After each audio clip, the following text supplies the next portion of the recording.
Ya Roh Kudus yang selalu membaharui dan mempersatukan kami saat ini.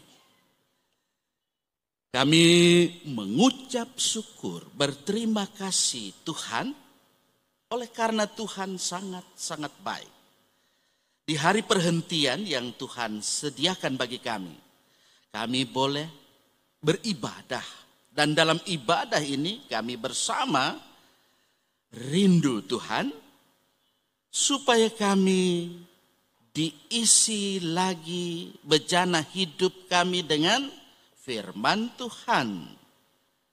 Dalam penyeragaman pemberitaan firman Tuhan pada hari ini, dalam Yesaya 65 ayat 1 sampai 9 dan Galatia 3 ayat 23 sampai 29.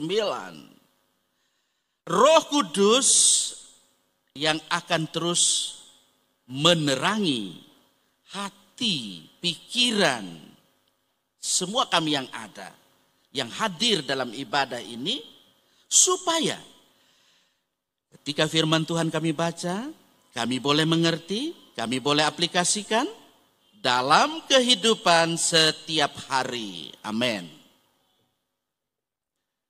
Mari kita buka Alkitab kita dalam penyeragaman pemberitaan firman Tuhan secara sinodal RCL.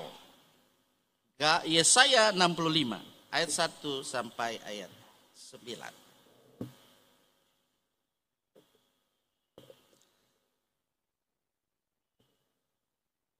Nanti pembacaan kedua dalam Galatia pasal 3 ayat 23 sampai 29. Arahkanlah perhatian kita terlebih dahulu di perikop yang pertama dalam kitab Yesaya. Yesaya 65 ayat 1 sampai ayatnya yang ke-9 berkata, Aku telah berkenan memberi petunjuk kepada orang yang tidak menanyakan aku. Aku telah berkenan ditemukan oleh orang yang tidak mencari aku. Aku telah berkata, ini aku kepada bangsa yang tidak memanggil namaku. Sepanjang hari aku telah mengulurkan tanganku kepada suku bangsa yang memberontak, yang menempuh jalan yang tidak baik dan mengikuti rancangannya sendiri.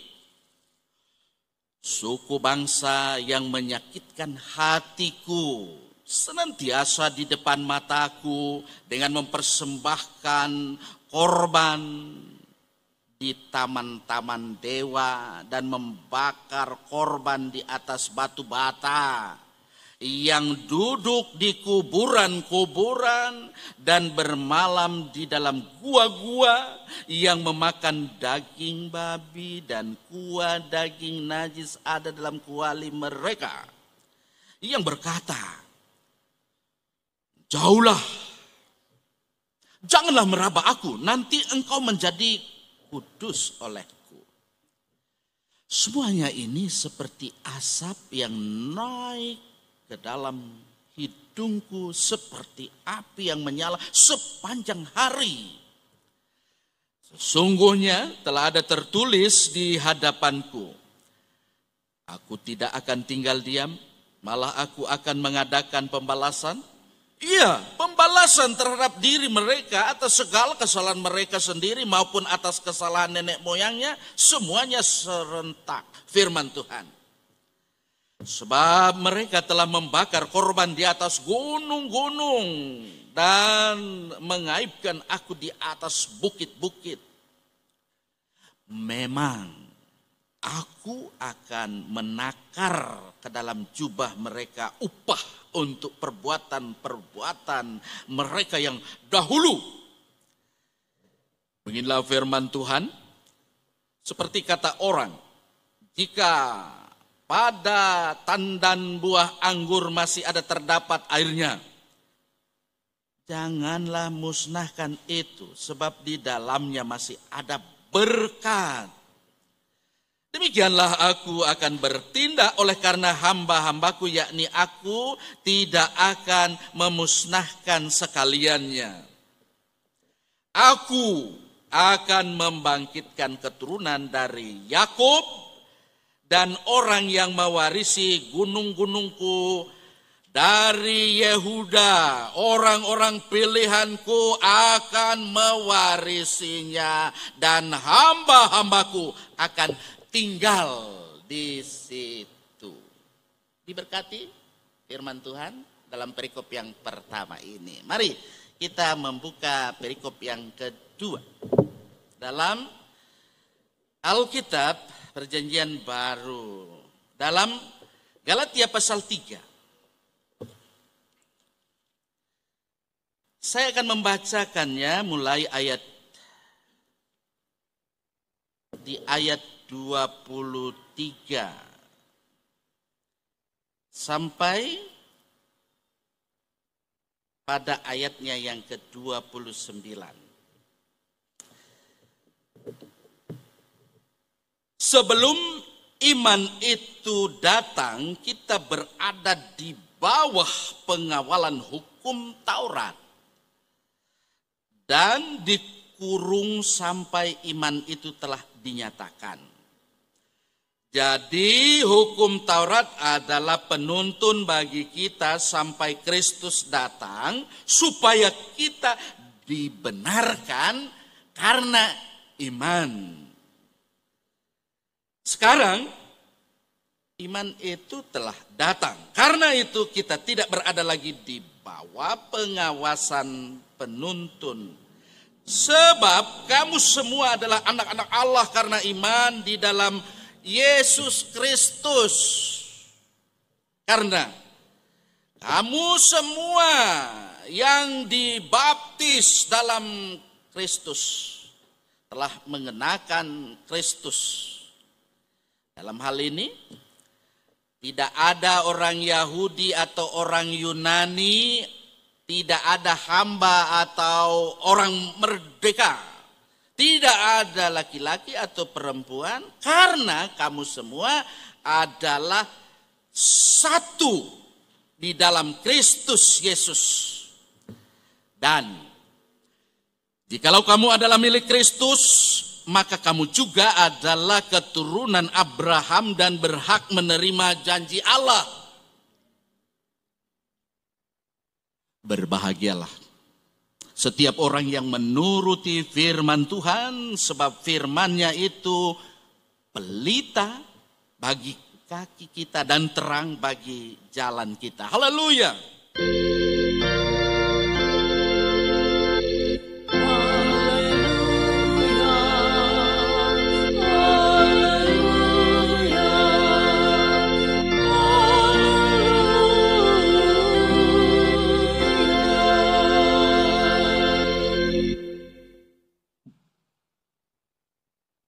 Saya percaya kita semua ada di sini menyatakan puji Tuhan. Ya. Karena Tuhan masih berikan kekuatan, kesehatan dengan iman, imun, hikmat. Oleh kasih kemurahannya kita sudah berada dalam situasi di mana peralihan yang ada. Masa endemi. Pasti kita yang ada yang tentu wajib untuk vaksinasi sampai booster sudah. Kemarin juga kalau di Kota Palu kalau kita lewat, dikirain itu sweeping surat-surat STNK SIM, sudah vaksin ketiga. Saya juga mengalami itu, tapi karena saya sudah divaksin, bukan sombong. Kalau ada lagi vaksin keempat Pak, boleh saya mau vaksin. Belum Pak, belum. Jadi sampai vaksin ketiga. Saya percaya kita sudah diberikan herd immunity, ya, ketika dalam hidup ini kita sudah mampu beradaptasi, berasimilasi dengan situasi yang ada saat ini. Dan kita bersama-sama pada hari ini mensyukuri kasih Tuhan ketika keluarga-keluarga bersama ada orang tua saksi baptis yang pasti membawa anak, mengantar anak. Ada juga baptis dewasa. Nah, dia pasti harus mengaku dengan sendiri bagaimana percayanya, janjinya kepada Tuhan dengan segenap hati kepada Tuhan. Saudara-saudara yang saya kasih dalam kasih Tuhan, kalau kita melihat dari perikop yang sudah kita perhatikan tadi, di sini sebetulnya mengajak supaya kita itu selalu taat kepada Tuhan, ya. Setia kepada Tuhan. Karena Tuhan itu setia, dia tidak pernah tidak setia. Beda dengan manusia. Kasihnya tak berkesudahan dalam hidup ini. Tapi selalu juga dia mendidik. Didikan yang ia berikan adalah bagaimana ya penghukuman yang diberikan kepada umatnya supaya umatnya itu bisa apa? Bertobat. Saudara-saudara, kalau kita perhatikan dari perikop yang dibaca ini yang pertama, saya mulai dari yang pertama, tapi saya tidak panjang itu berbicara karena ada dua perikop ini yang harus diuraikan. Tapi saya percaya bahwa kita semua akan memahami bagian ini oleh bimbingan kuat kuasa Roh Kudus. Saya mengajak kita melihat di sini sebetulnya yang kita baca adalah nubuat. Iya. Nubuat yang disampaikan oleh Nabi. Siapa dia? Yesaya. Di dalam bagian yang ada, kalau ini sebenarnya dia satu kesatuan, tidak boleh dipisahkan. Nubuat yang ada ini dari pasal 40 sampai pasal 66. Itu dia tidak boleh terpisah Bapak Ibu Saudara. Nah kalau itu diuraikan memang wajib itu kita pahami, tapi nanti pasti kita akan masuk ke sana. Dan di dalam bagian ini sebetulnya dia mau menyampaikan, ya, ini ditujukan untuk orang-orang Yahudi. Ketika orang Yahudi itu dibuang di Babel, ya, atau ke Babel, yang pasti dalam kehidupan ini mereka itu dibuang jauh setelah kematian Yesaya. Harus dicatat, diingat itu. Jauh setelah kematian Yesaya. Nah, ini membuktikan, ini menekankan bahwa Allah dia dapat menyatakan berbagai peristiwa khusus yang ada di masa depan melalui para nabinya.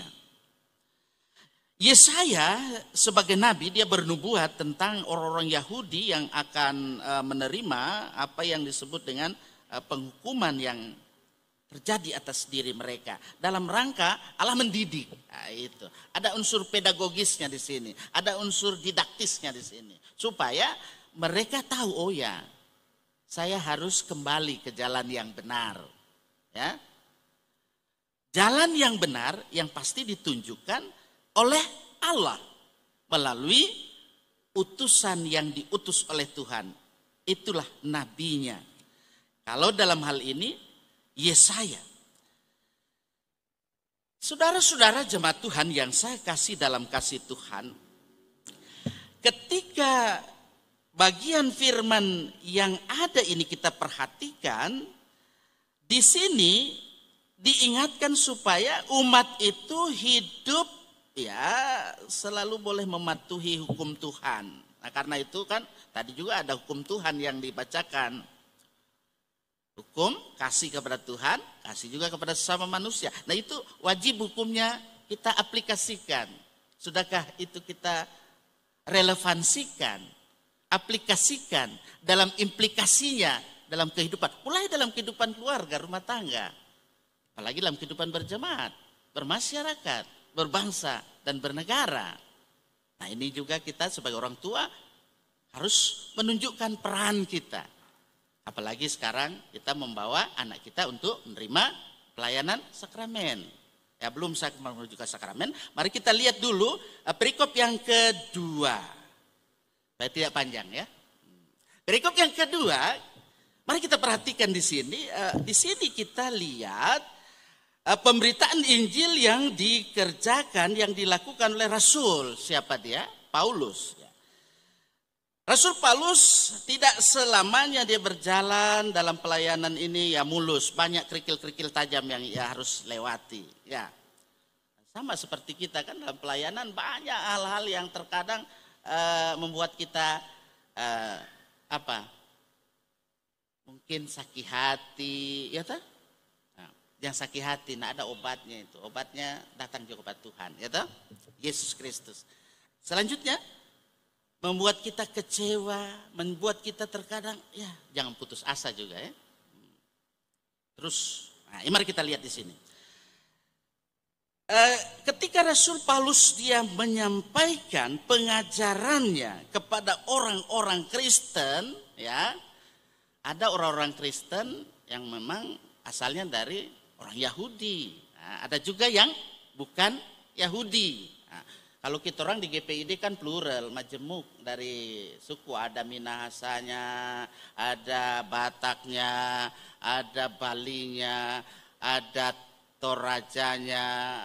Kalau saya sebut itu ada berapa ratus suku bangsa yang ada di Indonesia, nggak usah dulu di dunia itu. Di sini Rasul Paulus dia menyampaikan, memang secara khusus dia menyampaikan pengajaran ini kepada orang Kristen yang bukan Yahudi. Di sini inti dari pemberitaannya adalah bagaimana dalam kehidupan ini manusia diselamatkan, manusia dibenarkan oleh kasih karunia dari Allah di dalam Yesus Kristus oleh iman. Nah, itu. Karena itu disebut oleh reformator kita, pernah saya katakan apa itu? Ingat bahasa Kailika itu. Ya, reformator kita menyatakan ada sola fide. Nah, itu. Ada sola scriptura, ada sola gratia. Nah, kalau di sini dia berbicara tentang iman, itu berarti sola fide. Tidak bisa dilepaskan juga dengan iman, ya. Tidak bisa dilepaskan dengan firman. Ya. Tidak bisa dilepaskan hidup kekal adalah anugerah Allah. Nah, itu. Panjang nanti itu kalau ditibur. Jadi kita lihat di sini bahwa kasih karunia Allah yang kita terima dalam Yesus Kristus oleh iman kepada Dia. Bukan atas dasar ketaatan terhadap hukum Taurat. Itu tadi jelaskan, bukan karena ketaatan kita pada hukum Taurat. Kita perhatikan juga bahwa sesudah Paulus dia meninggalkan Galatia, jemaat yang dipengaruhi oleh orang-orang yang mengajar bahwa keselamatan diperoleh dengan melakukan hukum Taurat. Ada yang mengajar seperti itu. Sampai sekarang ada juga yang seperti itu, ya. Biasa karena salah paham, ya. Antara lain sunat, bagaimana kalau nyanda itu potong ujungnya itu, itu nyanda apa? Nggak selamat. Nah, ini kaitan dengan sebetulnya kalau kita melihat di sini baptisan itu bagian daripada bagaimana kita melaksanakan sakramen. Sakramen baptisan kudus. Kalau pada saat ini kita mau melihat sunat itu. Ya. Mari kita lihat di sini. Sebelum saya masuk di baptisan itu, kita lihat di sini perikop dari Galatia yang ada secara umum dulu. Kita lihat di sini bahwa semua tuntutan-tuntutan yang ada seperti yang mengemuka, ya, sunat, hari-hari khusus, soal makanan. Nah, tadi juga kan disebut ada soal makanan. Mungkin kaget juga ketika saya baca, oh ada ini ya, kaget. Jangan kaget. Tapi oleh kasih karunia Allah, ketika kita hidup oleh iman, jangan nanti Sony mau lagi yang diputar-putar, tapi jangan terlalu banyak, nanti stroke, ya, nanti hipertensi. Nah, tapi karena pikiran juga, ya. Nah, itu apa yang dihalalkan oleh Allah jangan diharamkan. Sudah ada hukumnya itu, ya. Dan nanti kaget itu. Garis bawahi juga itu nanti kalau ada yang apa itu, ini ada. Tapi itu karena apa? Itu mereka dalam bagaimana penyembahan kepada dewa-dewa itu. Kalau kita penyembahan kita kepada Yesus Kristus yang adalah Tuhan, yang adalah juru selamat kita, no problem, tidak masalah, asal diterima dengan syukur. Syukur, kita akan mengucap syukur tanggal berapa itu? Itu. Ini temanya. Tidak ada yang dapat memisahkan kita dari kasih Tuhan. Kasih Tuhan itu selalu ada dalam hidup ini. Karena kasih Tuhan itu ada, maka dalam kehidupan kita dengan subtema yang ada. Dengan semangat kita mengucap syukur dan peringati hari ulang tahun jemaat kita yang ke-25, mari kita tingkatkan spiritualitas keugaharian. Mungkin dia bilang, apa itu pendeta? Keugaharian lagi. Jadi verbalis aja. Keugaharian itu artinya dalam kehidupan ini hendaknya kita hidup dalam semangat spiritualitas, semangat rohani kita, semangat iman, ya, bersahaja. Nah, itu. Jadi kita hidup bersahaja, sederhana gitu. Tidak perlu yang mewah-mewah, tapi kalau ada tidak dilarang, tapi jangan terpaksa, ya kan ada biasa terpaksa. Lanjut. Jadi kita melihat di sini Paulus dia merubah ya secara hakiki bagaimana sentral pandangan keyahudian yang awalnya memang rupanya sentralnya kepada manusia yang mengerjakan kebenaran, mengerjakan keselamatan sendiri dengan melakukan hukum Taurat. Nah, itu sentral pengajaran orang Yahudi yang ada. Makanya Paulus masuk ke situ. Dia masuk dalam situasi seperti itu. Dia berdiri, dia memperlihatkan bahwa sentralnya adalah Yesus Kristus yang sudah mengerjakan. Pegang kuat itu. Yesus Kristus yang mengerjakan kebenaran itu. Dia mengerjakan keselamatan bagi manusia yang pasti diterima ya dengan dan di dalam iman. Sola fide. Itu, pegang itu. Nanti kalau ada lihat gereja sola fide atau jemaat sola fide, itu ya oleh iman. Kalau ada sola gracia, ada kita jemaat sola gracia. Itu suara-suara reformator itu. Jadi jangan so ada nama itu kita tidak tahu lah. Gitu? Ada, mudah-mudahan yang di sini tidak seperti itu. Mari kita lihat selanjutnya. Bahwa Yesus Kristus yang sudah melakukan perubahan juga. Dengan Yesus Kristus maka terjadi perubahan drastis mutlak. Sebagai ganti hamba yang hidup di bawah kutuk, kita sudah merdeka. Dan kita menjadi anak-anak Allah yang hidup. Kita menjadi ahli waris oleh Allah. Itu. Apa lagi? Sekarang saya sudah bebas. Itu. Dibebaskan, jangan terus panjang nanti Pak Ruben. Ketika kita dibebaskan, dimerdekakan, karena itu hiduplah dalam kebenaran. Nah, itu karena kebenaran itu yang memerdekakan. Jangan hidup untuk membenarkan diri. Beda kan? Membenarkan diri. Cuma Tuhan yang bisa melakukan pembenaran itu. Itu orang ini berdosa. Tetapi oleh pembenaran dari Allah di dalam Yesus Kristus kita menerima anugerah itu. Amazing. Amazing grace. Anugerah itu luar biasa yang ia berikan. Sebagai orang yang menerima anugerah Allah dengan iman itu kerjakan keselamatan yang ada, bukan adem ayem. Bodoh amat, kan kita sudah jadi Kristen, sudah dibaptis. Bodoh amat. Bukan begitu. Tetapi harus merespons. Responslah. Kasih yang ia berikan. Anugerah yang ia berikan. Iman yang ia sudah berikan. Itu pertahankan. Dimanapun, kemanapun kita pergi.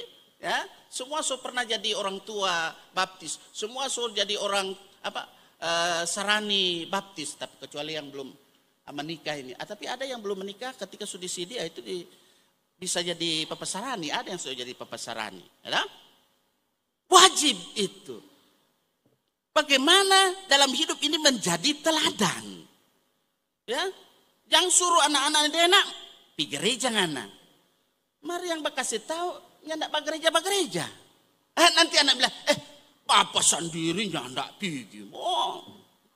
Jadi bumerang kan? Nah, tapi kalau kita menjadi contoh, menjadi teladan, enak Ingat, hari Minggu ibadah. Ingat, ada ibadah kolom. Jangan papanya ndak ibadah kolom juga, cuma terdaftar saja. Itu biasa teman saya ada mengingatkan itu. Jangan cuma terdaftar, baru dia kira gereja itu seperti rumah makan, padahal ada tanggung jawab gereja lokal. Bagaimana menjadi tanggung jawab gereja lokal, anggota gereja lokal? Ya, waktu ibadah di mana kita menjadi warga gereja? Menjadi warga gereja di situ.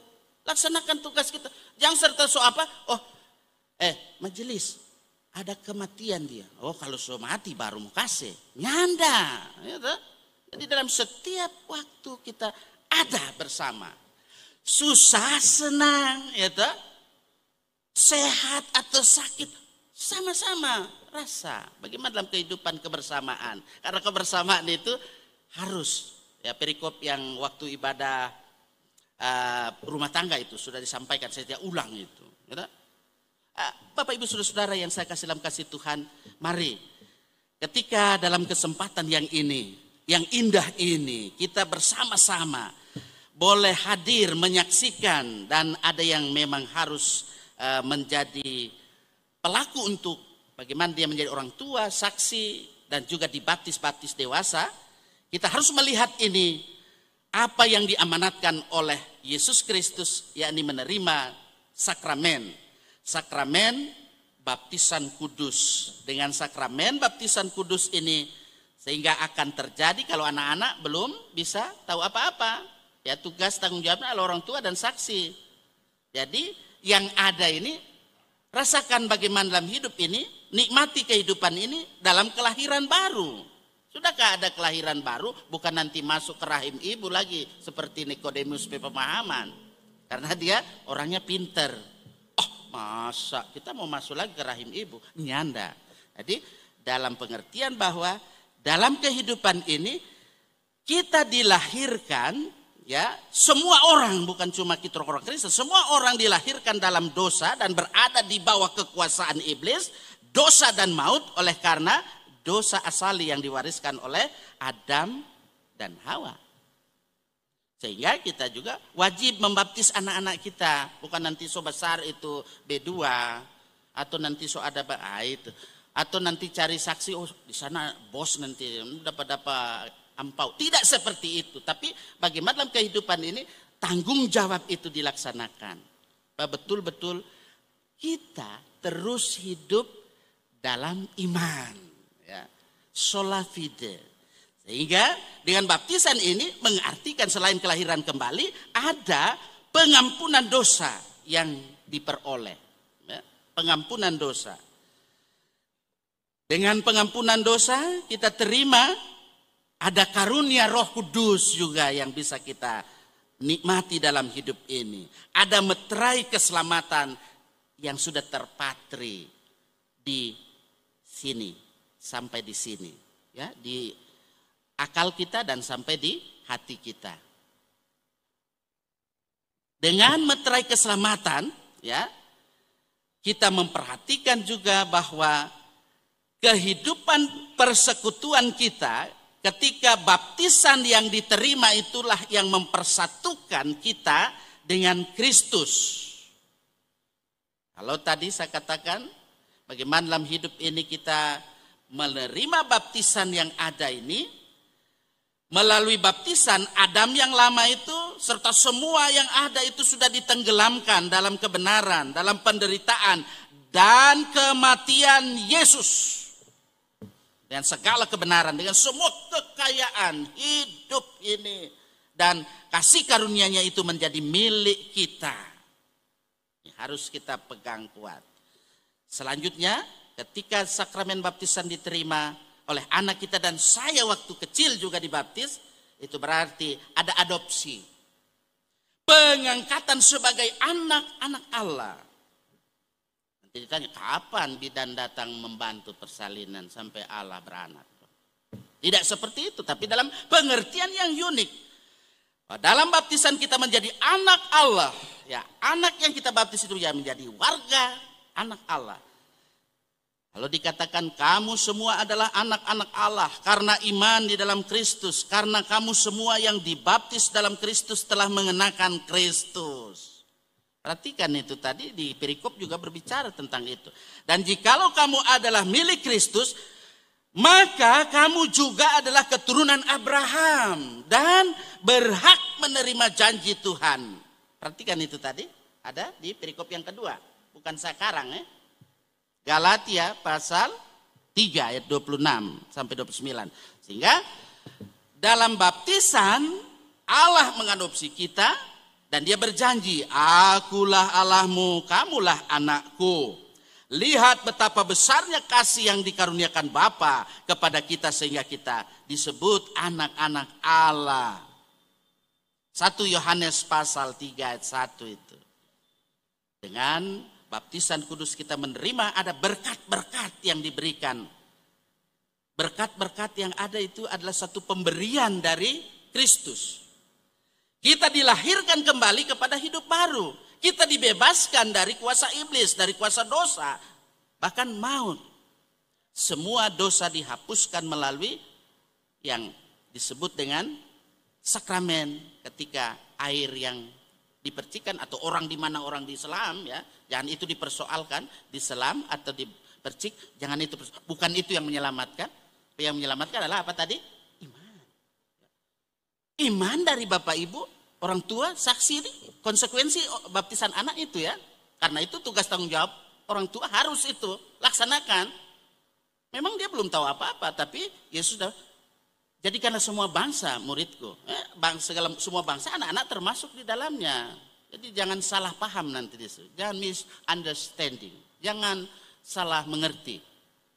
Jadi tugas tanggung jawab orang tua dan saksi selalu ditekankan. Kemarin juga dalam katekisasi, saya tidak ulang. Ya. Nanti lebay. Jadi kita melihat di sini bahwa kita juga menerima karunia Roh Kudus. Ya. Kita menerima keampunan dosa, hidup baru, kita juga menerima keselamatan, sehingga kita selalu dipersatukan dengan Kristus dalam kematian dan juga kebangkitannya. Allah mengadopsi kita, kita menjadi anak Allah. Ini satu hal yang luar biasa yang terjadi dalam kehidupan ini, supaya kita harus selalu ingat tanggung jawab orang tua, saksi baptis. Supaya itu dilaksanakan. Saya tidak ulang karena tadi saya sudah bilang tidak ulang lagi. Nah, baptisan yang dilaksanakan hendaknya ini dihayati terus untuk kita laksanakan. Bagaimana tanggung jawab kita sebagai orang tua yang menjadi orang tua baptis, yang menjadi saksi baptis. Jangan cuma di sini saja dijawab, ya saya percaya, mengaku dan berjanji dengan segenap hati, amin. Jadi tahu anak saraninya so di mana tahu. Ada sakit kah? Ada apa? Tidak pernah tanya. Sekarang kan ada apa? Hati, ya itu ada Papa Ani di sini yang biasa. Ya memang harus seperti itu. Halo, apa kabar? Nah, itu.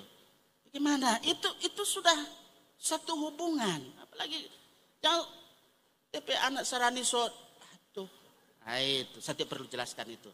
Nah, oleh karena itu, mari kita membimbing anak-anak yang sudah kita berikan baptisan dan yang akan kita baptis pada saat ini dalam iman Kristen, supaya nanti boleh mengerti tentang baptisan itu sendiri. Kemudian mari kita menunjukkan kasih karunia kepada anak-anak supaya kita menjadi teladan bagi mereka. Nah, ini yang dewasa, saya harap ini jadi murid Yesus nyanda kelar sampai so di sini ya. Biasa ada yang setelah dibaptis dewasa itu kan memang harus sudah sidi, karena itu diharapkan materi-materi yang sudah disampaikan kelar, simpan jo, nggak usah dibuka-buka lagi. Padahal terus kita belajar. Menjadi murid Yesus tidak pernah tamat belajar.